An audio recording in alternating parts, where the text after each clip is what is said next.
anak ni Tata Jerry, dito pa rin daw siya na-assign sa PNP. Mamaya doon nang galing sa to, kaya nakikila-kila.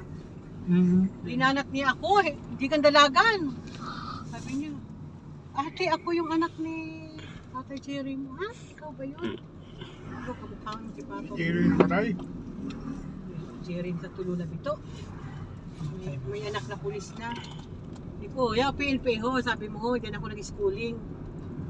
PNP yan. May PNP na yun. Gusto mo na mag-PNP? May mga bagong flavor naman dyan ngayon.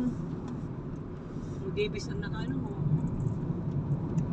Davis pala ang nakaano yan. Scholar ng bayan, ano? PNP. Pinagandang pa ako daw. PNP nono yan. Nasaan dyan si Sir Gadi dyan. Nasaan si Sir Gadi. At si Mama Gamata. Maanuan man daw kuno dyan. Ano dyan, ang direktor, taga Preto Diaz, si Sir Dison. Estimated time in traffic, 16 minutes. Boring yun. Ano dama. Bagay, naghanong ko ng kwarta doon gusto matapos agad ang project.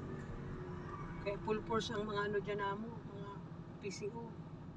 Si Kalibuso nandyan. Galing din si Yulip dyan, assign din si Yulip dyan. Tapos naghanong pa ang general. Anim, ang general daw dyan. Si Director, Deputy, CS, yung sa Academ, Commandant, may isa pa. Parang anim na.